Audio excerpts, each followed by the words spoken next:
Recently, a list came out with approvals of certain products which don't really have hashgacha, meaning to say that there's no actually certification or contract with the company, or someone is actually going to see what's going on in the factory, but it's basically relying on information which the company gives out to people in kind of guarantees in the form of an email confirmation. And the question is, how reliable can that be? For year round, it's known as accepted here in England anyway. I don't know if in America it's like that, because in America they're not so happy with this. In America, you've got more power. In Israel, you've got more power. You can demand from a factory because the market is very big, the Jewish market. Here in England, it's not that simple. Yeah, you phone a company, you ask them, can we come and certify you? Most chances is they'll tell you, what does that mean? I mean, what do you need to know? We are vegan, we are vegetarian, we are this. What? It's extra money? They're not interested so much. So you tell them, oh, okay, I'd like to approve your products. Not necessarily he's going to invite you to the company to come and see things, yeah, because Malecha, we got enough of the inspection, of the health inspection, this inspection, allergy inspection, this inspection, cleanliness inspection, all different inspections today. They make things so complicated. Yeah, it's funny. The whole system today is not about being safer. It's about finding who to blame when something goes wrong. So therefore you have to have this body and that body and this body. Then you can point fingers afterwards and say, it's not my fault, it's their fault, it's his fault. It's like, why today you can't find headmasters in schools. It's very hard to recruit them, because the whole job of the headmaster is to have who to blame if anything goes wrong in the school. So who wants such a job? That's how the system works today. But someone has to take responsibility. Responsibility. It's all about responsibility. It's not about making sure things don't happen, but about finding who to blame afterwards. But I know what you mean. I kind of twisted a little the way you meant. I know what you meant. You need to take responsibility. But really, we all should be taking responsibility for everything. So these companies work in such a way, it's not easy. Really, ideally should be that even when you go to approve a product, you should request a visit to the factory to go and see, because seeing is believing. However, we all know that companies which are big companies or famous companies, they don't want to lose their reputation. If they'll confirm to you in an email that so and so is happening in the factory or is not happening, they won't lose their reputation and they won't lie to you generally, unless it's a small corner shop, someone who doesn't really. But the big companies usually, a word is a word, especially here in England. They're worried, you can catch them on this. If they confirm to you in email that there are no oats in your product or there's no gluten in your, and then something Khalila happens or someone gets an allergy and a reaction to an allergy, Khalila v'chas, if it's in writing that they wrote such a thing, the company can be really sued for millions. It's not a simple thing. So people don't, and also they lose their reputation. So generally people don't lie. There is no interest to lie to people. They haven't got that interest. So then comes the question, what is supervision? So let's understand the difference between certification to approvals. An approval is when they give you the email that they've approved, so that you can count on them. It's not 100%. There can still be some, in Hebrew you say some pakid, someone in the office who decided to send off an email without. I will give you an example. At the time they started selling washed lettuce in Tesco, ready to eat salad. Yeah, must have been about 15 years ago. I think your father was at the time. He asked me to research it a little bit to see whether it's okay or not, because they were washing the lettuce and it was ready to eat, whether that can be insect-free as well. So I wrote to Marks and Spencer and to Tesco. the same email. Could you guarantee that your ready-to-eat salads are bug-free, have no insects? So Tesco replied, for sure, our salad ready-to-eat are insect-free, nothing to worry about. That was the reply. Marks and Spencer replied, we aim for it to be bug-free, but we cannot guarantee. We aim for it. Politician's answer. Right? It's a politician's answer. Interestingly enough, we checked the Tesco one, and we find in one packet at least 2 bugs in the ready-to-eat salad. Right? Look, it could be seasons, it could be times, it could be sometimes it's clean. It could be that kunta halacha, once they've done that process of washing, it's considered mi'ul she'eino matsui. I'm not going that into halachot of tolaim now. But I'm just giving you an example of a company which worries about its reputation more than the other one. So obviously Marks and Spencer probably would never find a bug there, but still they will not guarantee because the company has got such a... I'm not now undermining, I don't know, you have to catch me on this. Be careful, I'm being recorded now. I'm not Khalila Bechaz saying that Tesco don't care about their reputation, but you can see that there's more people working there who are not really, they're quick to answer, they're quick to give a response, and they're not so concerned about the outcome of their response. But that's an example. You're getting an email confirmation, it's good, it's the gentleman's word.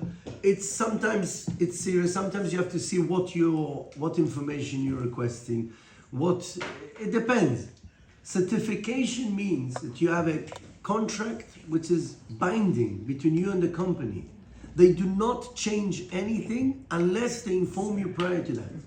So they can't wake up one morning and say, oh, I can't get the oil anymore from this supplier, I'm going to change my supplier. No, you have to notify me that your suppliers have changed.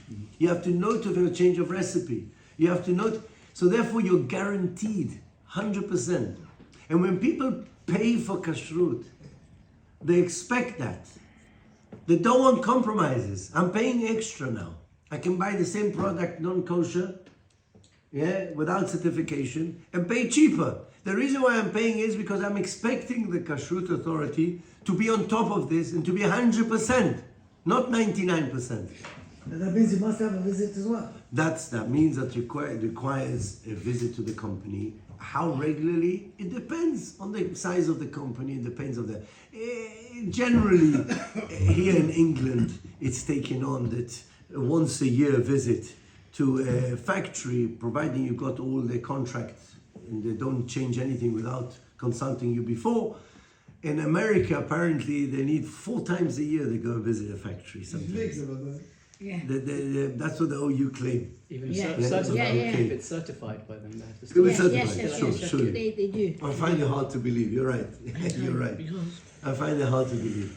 But it depends. Again, it depends on what. But you have to understand. When you're buying a product with a kashrut on, if it's a kashrut, reliable kashrut, or not in wish-wash kashrut, except you should know that it's much more reliable.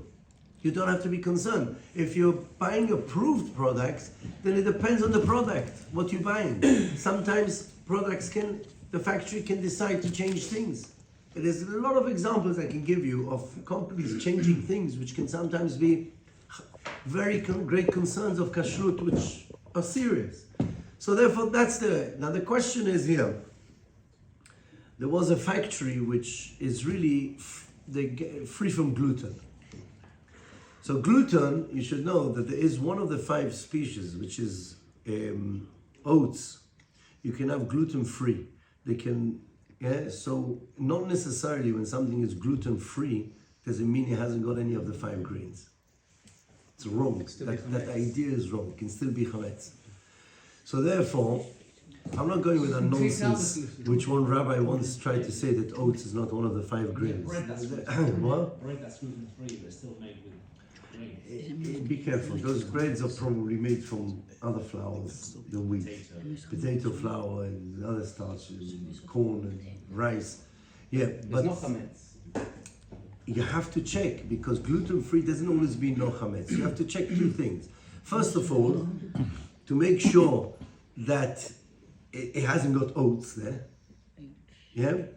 Secondly, you have to make sure that the lines are not shed and there's no cross-contamination, which that's what I want to discuss today a little bit. What happens if there was cross-contamination? Will it make the product asur or not? So obviously this is a very big subject, very broad subject, which today we want to learn it together and try and understand. What happens if in the case where a bit of chametz got mixed into a product, into food, before Pesach? On Pesach, we all know the halacha.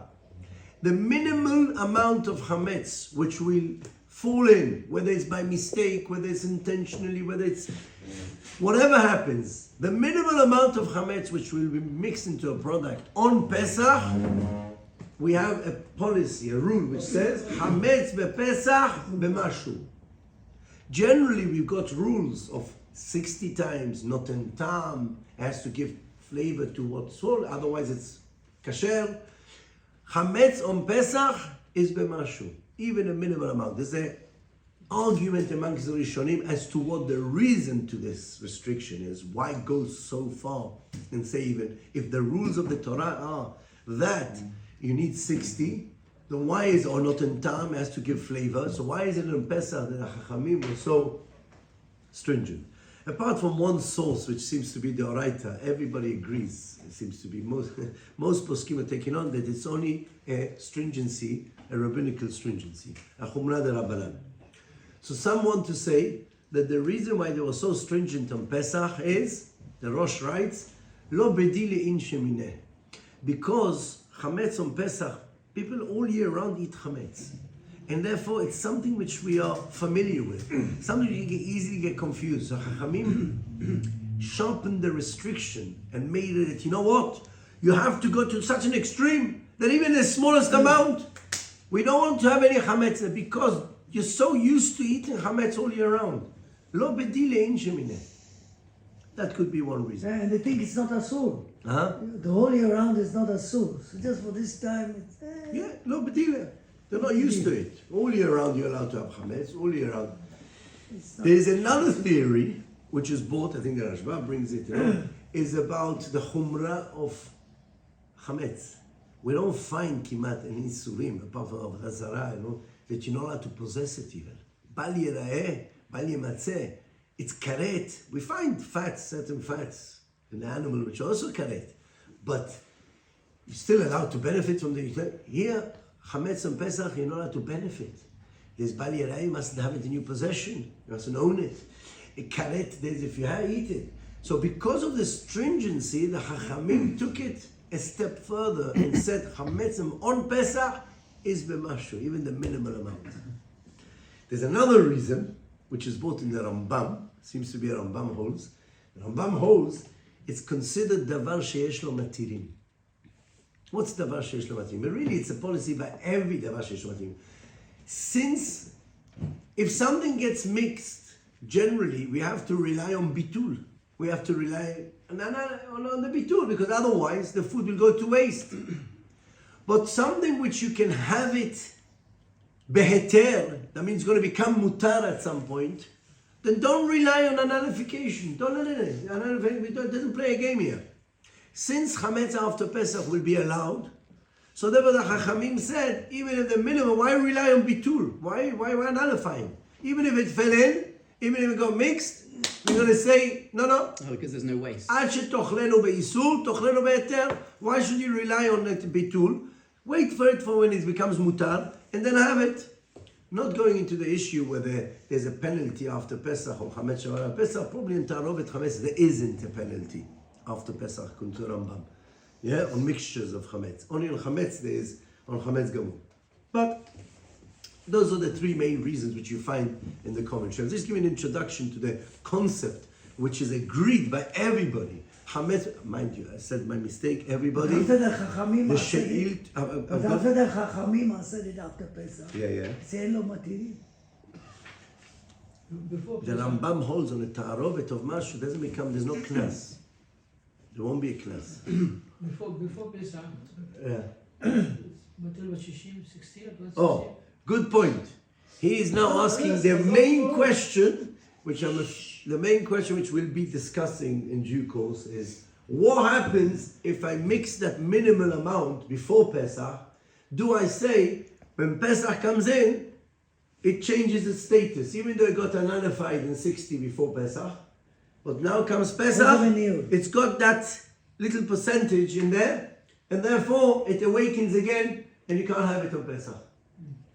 This is one of the biggest arguments in Ilchot Pesach between the Holy Rambam and the rest of the Rishonim. Interesting, Rambam took the most stringent line.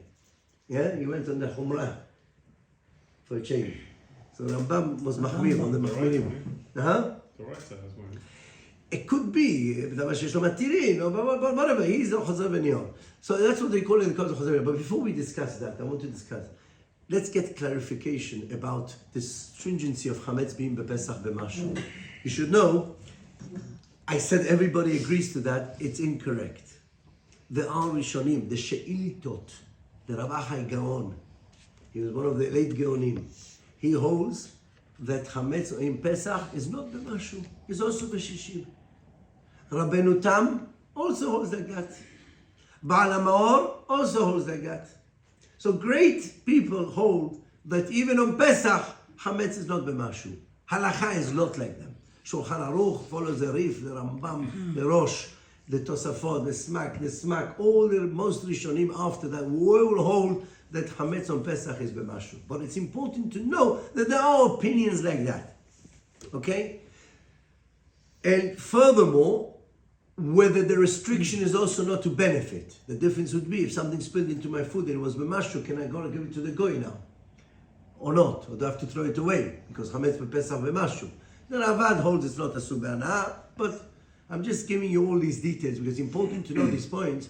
So when it comes to doubts, or it comes for suspicions that maybe, do we join in all these opinions to help us out to be a little bit more flexible about the Ikar Adin.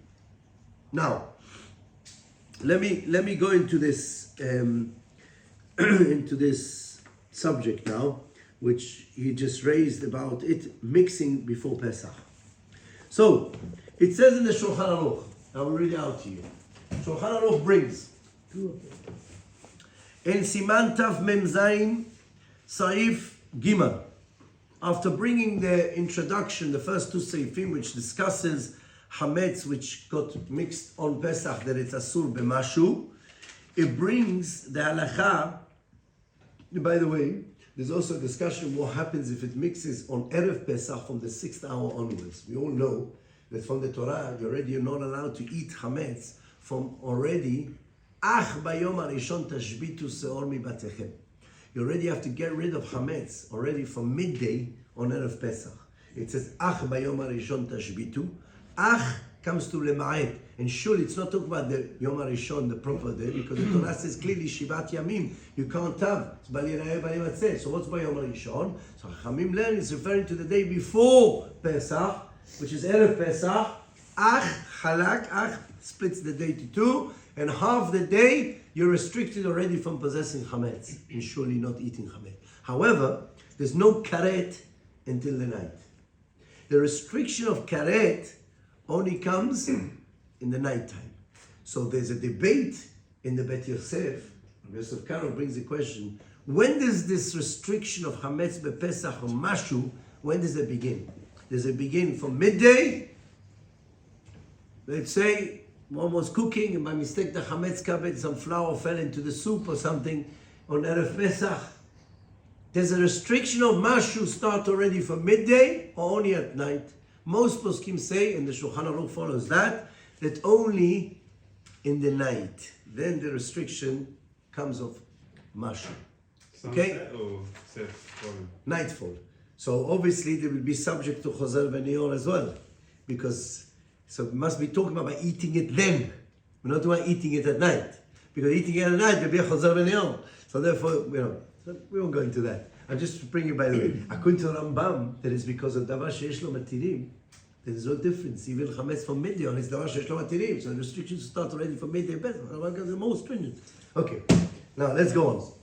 If Yeah. Hametz is only asur b'mashu from nightfall, what's the reason you can't continue to kosher your kalim after midday on. But who says you can't? You can't. You just Oh, have to put something which is pagum inside it. You Not a could still, problem. still could. You can cash it any time. Yeah. Okay. But just the matter is whether you have to, because sometimes you have to, if you use it within 24 hours, so therefore the water becomes a sur and it gets swallowed back into the keli. So therefore you need, so you put something which spoils the flavor of any bliya which will come out in the agala. So you'll be able to do it. Yeah. Yeah. No tikkun. That's not called tikkun. Huh? That's not called tikkun.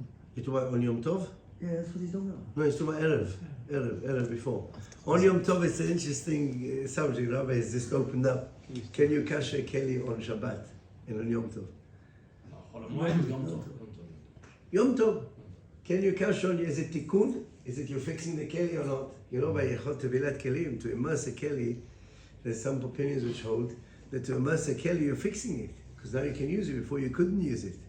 Even you could use it for other things, but now you can't use it for it. Is making a gala a form of fixing of the keli, because you couldn't use it until now, cashing the keli, is it some tikkun de Rabbanan, obviously, because you can't recognize what you're fixing. But Rabbi, Yeah. it's tzorech, not because you need to cook.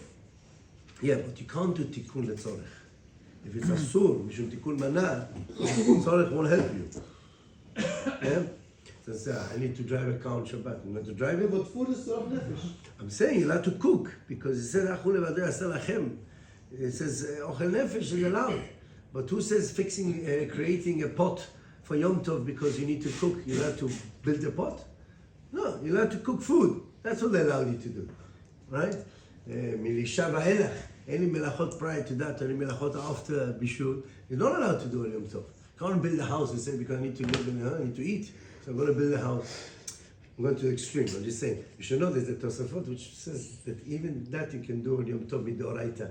If it's that's called ochel nefesh. But halacha is not like that. Halacha is only milisha va'elach. Okay. Now, the Shulchan Aruch says as follows. חיטה שנמצאת בערב פסח בתרנגולת מבושלת. Someone cooked the chicken. Yeah, cooked the chicken for Yom Tov. And it's Erev Chag. And he finds חיטה, wheat. Halacha is, take that wheat out. So said. מותר לבטלה ב-60. You're allowed to nullify it in 60. If it was 60, if there was 60 in the chicken against the חיטה, it's fine. אבל אם חיממו התרנגולת בפסח, but if they reheated the chicken on Pesach with the wheat inside, with that one wheat, then חוזרת ליטנתם בתוכה בפסח ובמשהו. Okay? That's the Shulchan Aruch. אם נתערב החמץ קודם פסח, if the chametz got mixed prior to Pesach, and it got nullified ב-60, 60 times. So according to halachot of all year round, it's batel. There's no flavor of chametz. Finished. There's nothing which gives flavor more than 60 times. If you go 60 times against the isur, there's no flavor. Right? I know you'll argue with me and tell me there's certain ingredients which you put only a little bit and put the chili, even less than shishim. You know, davar charif. Okay, we got a concept of milta David aletama. How did the Chachamim get to 60? 60 is a subject on its own, yeah? Nothing to do with me, Rabbi. So the Yerech. What? Nothing to do with me. What do you... אתה בטל ב-60,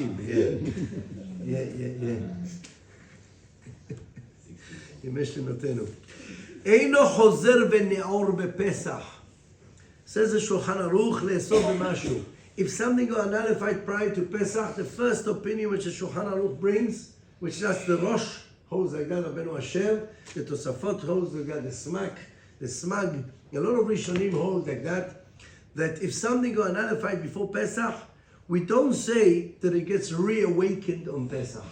And we say, no, we've come now to a zone where Hametz is even b'mashu. And since that little bit is still there, it's just mixed.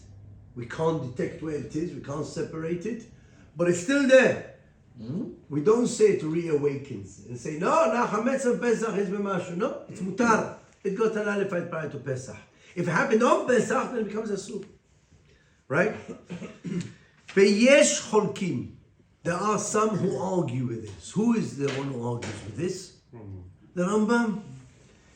It's not black and white, but you will see a big chidush in the Rambam, but the Magid Mishnah confirms it, and he writes, Ken horu harbe me'ageonim. Many of the Geonim hold like that. And Ken Rie ben Giat also, Ben Yosef ben Giat also says that, and he writes, V'chen na'agu la'achmir, the Magid Mishnah writes, the string. But the Shulchan Aruch didn't bring it as this yesh cholkim.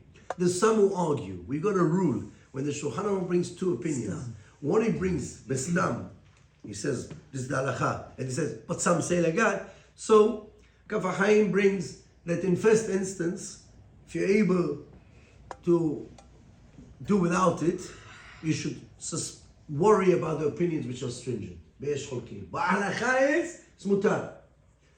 Be'esh cholkim. The Rama, Ashkenazi opinion, as in general, really, when it comes to food, the Rama is generally more lenient than the Shulchan Aruch. It writes, Be'yesh cholkim. Some, apart from kitniot.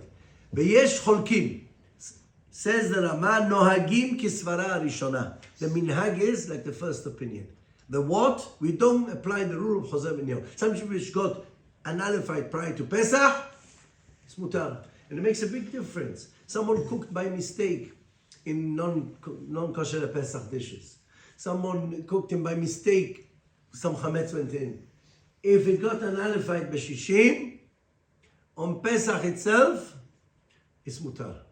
That's the first opinion.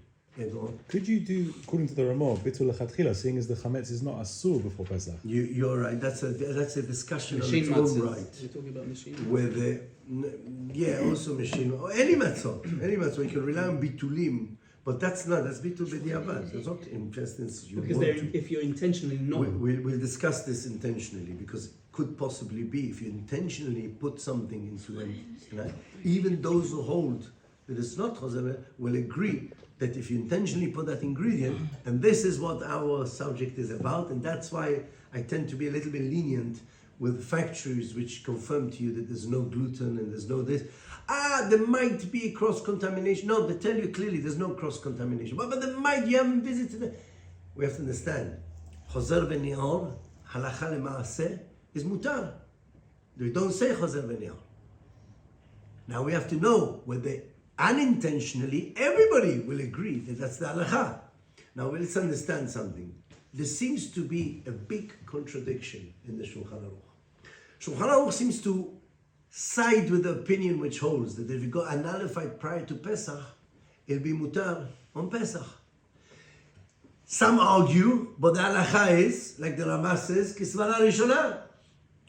In Tav Mem Bet, where the Shulchan Aruch describes different mixtures of chametz, what you have to get rid from your home on Pesach, things which are edible, things which are not edible, things which are only ta'arovet chametz. Tav Mem Bet discusses everything. It's important to go from seif to seif, the different example, to try and understand this ruling which seems to contradict the ruling of the Shulchan Aruch.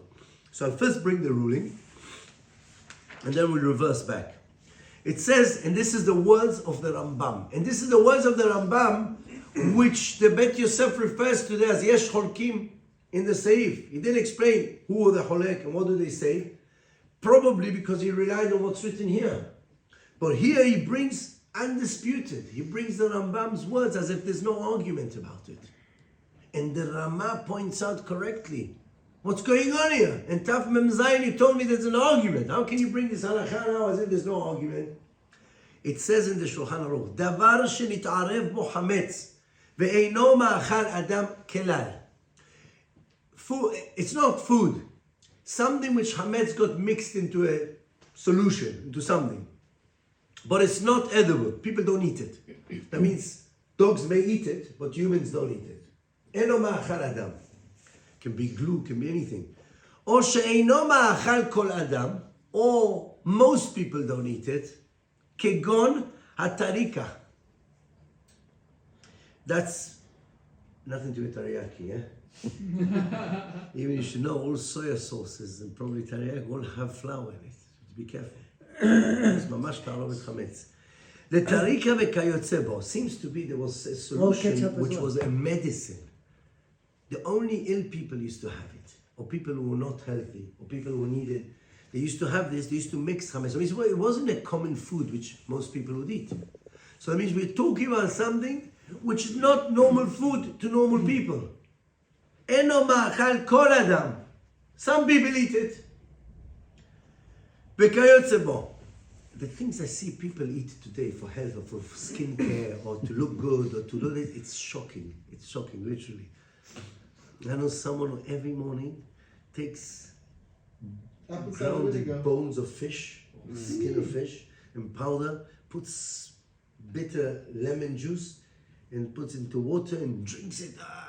Once, twice he did, he got used to it. But all of this, what for? Because someone told him that it makes your skin younger. Collagen. Collagen. That's the way. Well, people disgusting things. Eno ma'achal kol adam. It's not normal food. It's not normal food. However, it's eaten by some. Like sushi. Says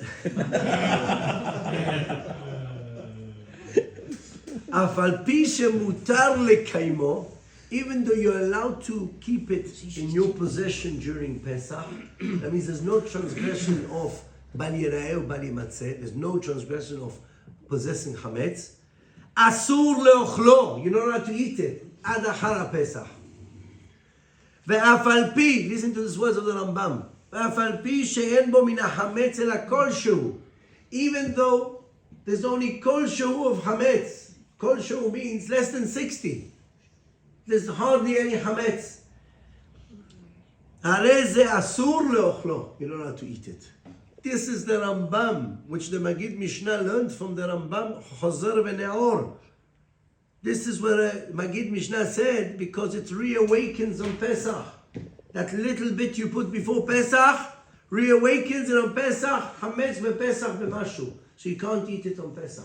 So that means what the Shulchan Aruch, in the later on, Siman Taf Mem Zayin, Saif Dalet wrote, the Yesh Cholkim, he brings his opinion as if there's no arguing, undisputed, which seems to, he says, he brought all opinions. No. Stam, and this contradicts the Stam here. Here brings undisputed, that you're not allowed to eat such chametz, even though it's only mashu. Could you swallow it without chewing it like a pill? Well, we know, it was eaten. It talks about achila. You're now discussing, could you eat it in a form which will not be considered a regular achila? He's talking about achila. You're right. That could be a different discussion. Could I swallow it? It's achila. Swallowing is achila. There's some poskim bring the solution. There should be hanad grono and cover up something with a capsule or with paper and then swallow it so you don't feel any. But it's called eating. The Rambam is talking about eating. Yeah. So let's understand the contradiction of the Rambam. So we've got a big contradiction. What do? Do we have to be concerned about chametz which got mixed before Pesach and there's already 60 against it, like what we call cross-contamination? We don't necessarily put, but it's there, it's less than 60. So, you should know that the Achronim get dizzy trying to reconcile the ruling of the Shulchan Aruch here. The Rama correctly points out, Ulekaman, and later on in Taf Mem Zayin, Itbaer will be explained that some argue and allow it. If we got, and that's the halakha. So he realized that the Shulchan Aruch had brought this, not in place. So what is he saying? Probably Shulchan Aruch was bringing in opinions. We can't say that. This is not the way we treat the Shulchan Aruch. No, we have to understand. We need an answer. We need to resolve the question. So there is a posek called the Kisei Eliyahu, Rabbi Eliyahu Israel, who says, you know what? This, the Tariaq, is a davar ma'amid. You know what davar ma'amid is? It says in the Tur, in the Shulchan Aruch brings it to the next seif, which is a bit strange. Why would you bring it here without explaining? You know, they sometimes they have to make the cheese firm. How do you say coagulate? Coagulate. Yeah. Coagulate. I go finally the word right. When you want to make the cheese hard and make it separate the fats from the this, so you have to put from the keva, some from the stomach of the animal, it creates bread. Instead of that, sometimes they used to use shechar seorim, beer, something concentrated, and apparently that also created the separation between the fatty this. So he says, Im ha'emid gvinot, if you made cheese בחלה משקר, שעורים או חיטים חייב לבערם. בל ייראה. You have to get rid of it. You have to get rid of it from your house. So he says, you know what the Tariyak is talking about? It's talking about, it's a davar ma'amid. Davar ma'amid is that you can see there's a change in the product because of the chametz you've put in. So even though it may be less than 60, but because it's done something to the product that has changed it, therefore it doesn't get an alpha. This is a halakha which is applicable even in other isurim, not only a chametz. It's like Ben. Yeah, davar ma'amid. I can see now it's become cheese. Never mind, I don't see any rena here. Never, I don't see any shechar seorim here. I don't see. But because it's done an effect here, which is it's changed the product, it's done something. Someone to say even preservatives will be davar ma'amid. You put preservatives into a product, you don't see a difference in the product. It's the same flavor, but it preserves it. There's different questions about Milta Davida Letama, things which have a taste. So therefore, Kisei Eliyahu wants to say, really generally, we don't apply the rule of Chozer v'ni'or. If something got mixed before Pesach and there's 60 against it, it's mutar.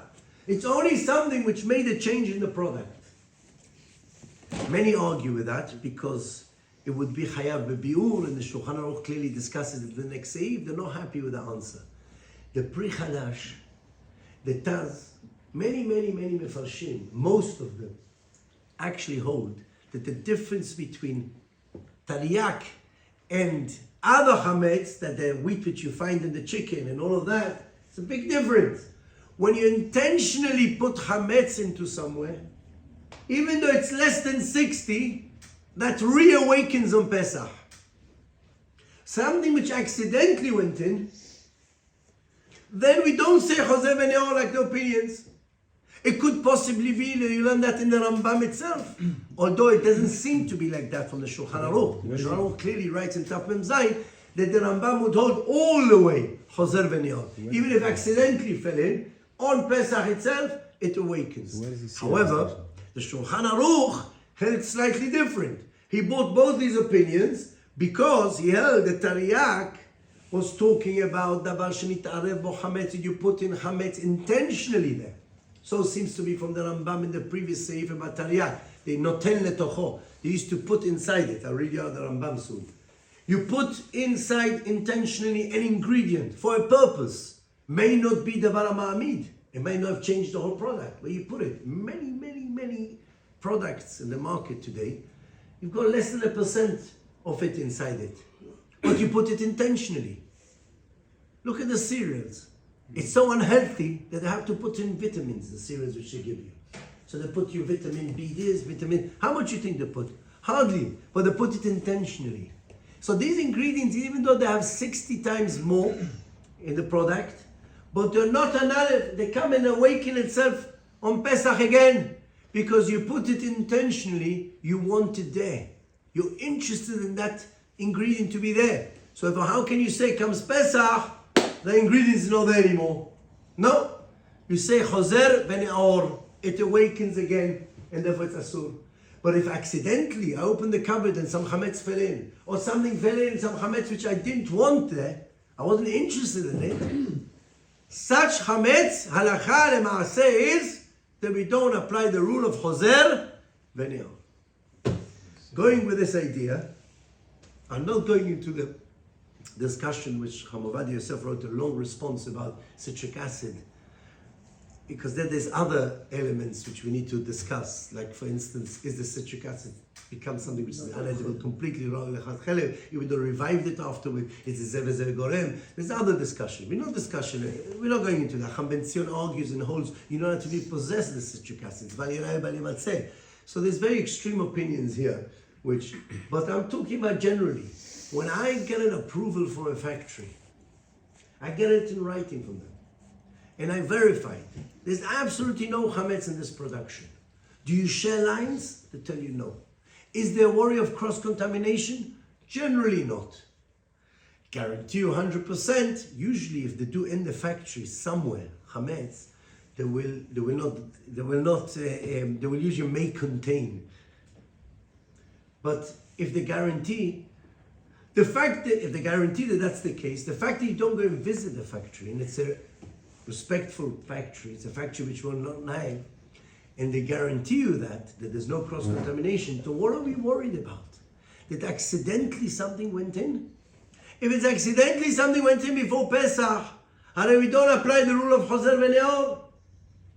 It's only when you intentionally place an ingredient that you will not apply the rule of Chozer, you will apply the rule of Chozer v'Ne'or. So based on that idea, we had a tendency, again, always best to buy products which are with the kashrut. When it comes to your mouth, it says in the Mishnah in Perek Yezu Mekoman, HaPesach אינו נאכל אלא בלילה, ואינו נאכל אלא עד חצות, ואינו נאכל אלא למנוייו. Why does it talk in such a way? Why not be positive? הפסח נאכל עד חצות, ונאכל למנוייו, ונאכל. Talk positively. Why אינו? Tell me what I can't do. Because Mordechai Eliyahu used to tell us always, on Pesach, everything is a no until you know for sure it's yes. Not everything is yes until you know it's no. Chal chas v'shalom. So therefore, you may have people questioning and all of that. And I do encourage, and I say clearly, these products, if they can get them with kashrut, get them with kashrut. Unfortunately, here in England, the main kashruyot don't care, and I'm saying it quite clearly, don't care about the Sephardi community, which eat kitniot. It's not business fish, they don't make money on it. Or, I don't know, simply, none of the kashriyot today are doing any kitniot for the Sfaradim. So what we All are the left with- hotels. Huh? All kitniot, all the hotels. They're kitniot free. Yeah. They're everything. So that means we don't come into any of the reckoning. So it's very hard. There's a lot of products out there which, if they would share some information, we'd be able to give them kashrut. And there's one company, I think, which we give kashrut in conjunction with the Ashkenazi kashrut, and on Pesach they turned to our kashrut to give them for Pesach because they knew that it's kitniot, it's made from chickpeas, it's made from this. But there's a lot of products which, unfortunately, we haven't got the power to go and request them for certification. So we rely on this concept of approval.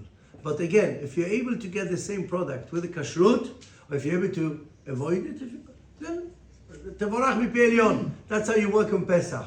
But if you can't, if you need it very much, then these would be ways of relying on the ruling of the Shulchan Aruch, the way we've understood it. Hold on. Yeah. I heard that a rabbi, I won't say who, once ruled that you could lechatchila clean your oven and then wrap and cook all your food for Pesach. Now, in theory, based on what you've said, you didn't do bitul lechatchila No. because you didn't put the chametz there for that reason. The chametz happened to have been there. I agree. because you used it. It's Let's. not accidental, is it? Uh-huh. It's not No. accidental. And it's not accidental No. either. You heard It's, what yeah, you heard it's it. not. No, it's To not. It's use neither a of those keli, things. to use a keli Yeah, without kashering yeah, before Pesach, yeah. that's Chachamim made the gzera. Gazru eno ben yomo, atu ben yomo. Meaning to say that to initially do something and rely on bitulim, that's not our discussion. We're discussing if accidentally something went in. If you'll go and use a keli without kashering, you are in first place going and relying on bitul before you even start. What we are discussing is if something happened already, do we say it's mutar because not chozer v'ne'or? So therefore, to use on what we're saying now, You wrapped it. You said you wrapped it. the reason why we don't advise people to do, if you wrap things, you even go in the airlines, they wrap you your food twice, they do trefot in those ovens, but it's wrapped twice, that's an egg. We don't in first place encourage anybody to wrap the food and use the oven without kashering, because we know sometimes they open up to check if the food is done, sometimes they don't leave it there, they need to have a roast, this which needs to be opened, Some foods don't. So therefore, to rely on covering, you only rely in extreme circumstances. You're on an airline between heaven and earth, then you've got no choice. What are you going to do? Get your oven from your house? So you rely on double wrapping. But generally, to lechatchila start using milky, meaty, Pesach, not Pesach by wrapping, it's not ideal. This is not the way we do things. And that's why it's not allowed. But if you did it, you're right. If you cleaned your oven properly, cleaned it, you didn't kasher it, you covered your food fully, and you're confident the food was fully covered, but the avad will be mutar. I'm not arguing that. But in first instance, we'll never advise a person to do such a thing. That's like kind of, you're going on a very narrow margin. It's dangerous, yeah? I know for a fact, when you cook food in an oven, the advantage with the oven is that you can open the food. You don't always leave it closed. You want the heat to get closed, you're going to cook in a pot. I'm not saying it's not ideal. That's why we don't advise people to do such a thing. If you're unstuck with no You go choice, on holiday. go on holiday in Achinamet, and we'll tell you, double wrap your food. Why double wrap your food? Why not one wrap? If it's very dirty, the oven, and grease will fall onto your food, so there's tipat halav shenafla al kedera mibachutz, you need 60 kenegda levatla. So if you worry about residue, I can't guarantee you. You can tell me most times you go to Airbnb or go to these places, the ovens are clean. That could well be, but we can't be sure. So that if you put a double wrap on something, then even if something hits it from the outside, it will not penetrate to the inner wrapper because you need mashke, you need a liquid to transmit from keli to keli. Otherwise it doesn't go right through. So that's the idea of wrapping twice.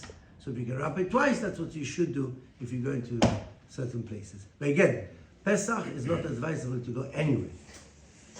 This is one of the most troubling practices in the last generation, is this exodus to hotels on Pesach.